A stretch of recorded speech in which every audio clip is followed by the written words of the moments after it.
I would describe our condo as having kind of the feel of the main floor of a house. It doesn't feel too box condo-y. It's not just like one room. We have separation. It's softer than a lot of condos. Some can be like quite lofty and quite hard lines, and we added a lot of curves in the place, which you can see in the arches.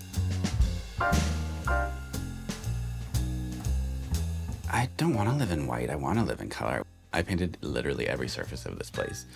Every ceiling, every wall, every cupboard has been touched by paint. Like, you can do a lot with paint, for sure.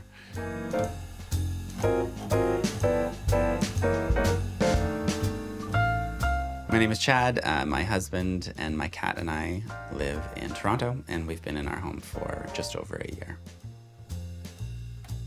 I would describe my home as bordering on maximalism, but there's a restrained element to it, and just full of the things that we love.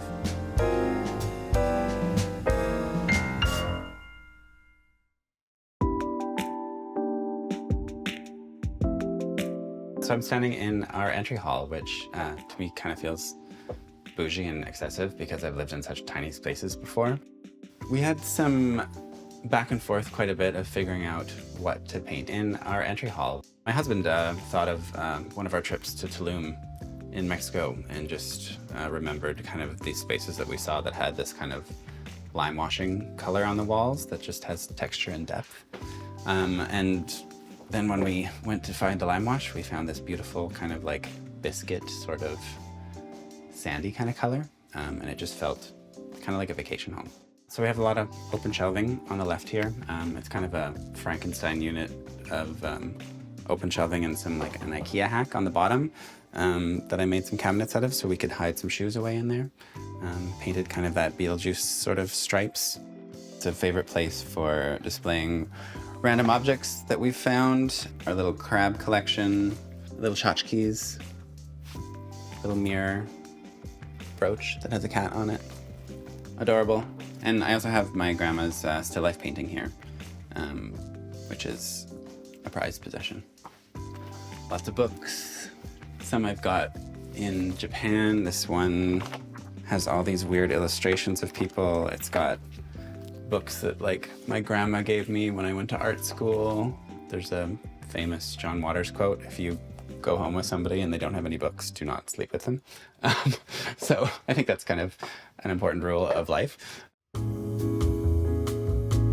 This archway is the first thing I see when I walk in the door. And it just kind of reminds me of all the hard work we put into place, and it leads into our cozy and comfortable living room and makes me want to just relax with my cat. This wall color, it's called Coral Bells, but I was basing it off of terracotta tiles. It was the first color I chose for the place. I knew I wanted something warm, something inviting, and something deep. We matched like the furniture around that color, and we kind of wanted this room to just feel all rust tones, all brown tones, with pops of black and white. It makes me feel like I'm surrounded by a big, warm, cozy hug. We added the mirrored archways when my realtor showed me this place. It was cold and boxy and like harsh lines, and I pictured it right away, thinking of kind of like those like Spanish like homes in LA, that kind of mood I wanted to create. It just helped separate the rooms. I don't have like a dining room and a kitchen right mixed up next to my sofa, which is what I love about this space. It's completely its own room. This was another marketplace find. I got it for $50, which is amazing. And I had already picked out the color of the wall, and the stone just matched perfectly. It was wildly heavy, and I needed a few friends to help me bring it over, and a courier, because it wouldn't fit in my car. But I love that it kind of is a center point of the room. These bows that are above the arches I found in Notting Hill Market in London. I like that they mirror and are above the two arches. It kind of adds that symmetry, which is kind of fun. I work at fashion and propping and styling. I love objects and I love to collect and kind of arrange.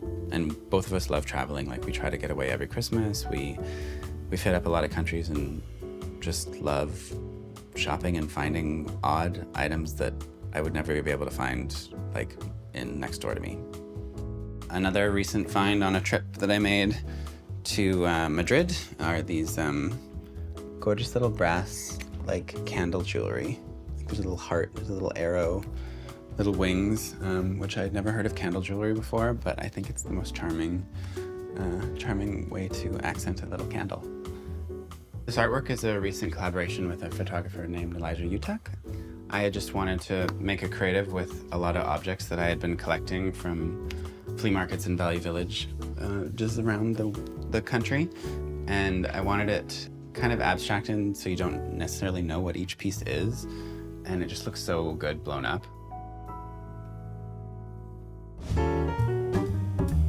So this is called a secretary's desk. I found it on Marketplace for a pretty good price. Pretty imposing. It's got like nice height to fill in the space of the tall ceilings. When we got it, it was dark blue. It had brass handles. It had different glass that was kind of crisscrossed, and I don't know, it didn't feel right. So I got the reeded glass installed. I painted it this really deep burgundy in a shiny finish to kind of give it a little bit of glow. It's kind of the exact same color as the rug in my grandparents' home, which I'm wearing right now as well. That deep rust, kind of warm kind of color. My husband Berger created these beautiful little ceramic poles based off our cat, including the little butthole. I wanted a place where I could do my work, but then close it up at the end of the day. So it's got this like desktop that just folds down. And I can put my computer out there. I've got a lamp in here, got my printer, and it works so perfectly just to like hide everything when I don't want to look at it. So this is the barreled archway between the entryway and the kitchen.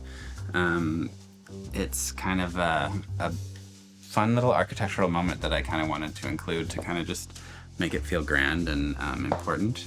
I used the color of the lime wash of the hallway, and I decided to like stripe it with the color of the kitchen, just to kind of make a transition place from the entryway into the kitchen. We also installed a brass mirror that's in the shape of an arch opposite the tunnel, so it's a perfect like place to kind of check out your outfit, but it does this like weird extended mirror vibe with the striping. It feels like it's repetitive in a room that just goes on forever. So it kind of adds a really fun little surreal moment. We are in the kitchen of the condo. I leaned into paint really hard, as I did elsewhere in the house. I took inspiration from the travertine dining table I have to like pick color tones for the walls, for the green pistachio cupboards, for the kind of like light creamy ceiling. All the curves kind of mirror each other and connect throughout the house. There's a little bit of an 80s vibe with the curves of the handles and the curves of the dining chairs, but it all kind of brings it together. I designed kind of around banquette seating, which was one of the things I knew I wanted to have in this space. It's a tight corner. Trying to get chairs in and out around a dining table kind of didn't really make sense. It's really cozy and you kind of like jump over each other to get out, but it's fun and it's a good way to have a dinner party. This border wasn't originally in here. I just wanted to accentuate that bulkhead. I originally wanted to get rid of the bulkhead completely, but I couldn't because of technical issues. So I got inspired by a pillow I have that is black and ochre checker, and just hand painted it myself. Borders kind of remind me of the 90s and my mom and the wallpaper she used to have, but this is sort of an updated version that just adds some pattern to the space. One of the most important details of our home is Terrence's own door, his own little archway to his bathroom area, which is the laundry room and utility room. But he has a special spot of his own, and there's even a little ivory lion head mask above the doorway. So we were in the primary suite of our condo. It's the only bedroom. It's definitely the quietest place in our home, the least decor. It is drenched in a powder blue called French toile. We used kind of a process called color-drenching, where ceiling, wall, door frame, everything is the same color. It just creates kind of like a softer, more minimalist palette to then add what you need on top of it. The cabinetry that we installed, I lost the warranty when I painted it, but it was worth it to have like one room full of all one color. And then basically I took that color and found bedding, I found some velvet to make a custom headboard, I found some sconces that are similar, and just kind of brought it all together and matched. And it's just kind of all one tone, but you might find a little pop or two here. Like there's a one frame with a red trim. There's like a unexpected red theory where a little pop of red works in every room, and it kind of does.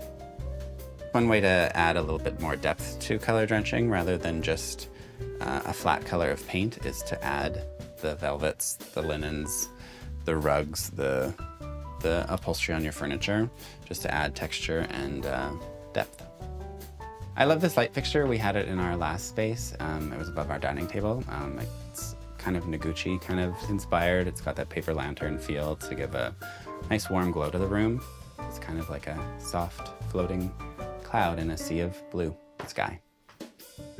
I don't think a lot of people would put a curtain as a door for a bedroom, but it kind of works even better than a barn door. It muffles sound rather than just kind of like bouncing it or whatever.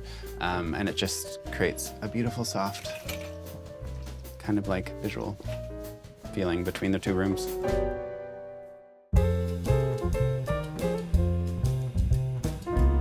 My grandma's home was always one of my favorite places to visit. Her home was literally across the yard, so I would like run away from home and go hang out with her. No white walls in sight.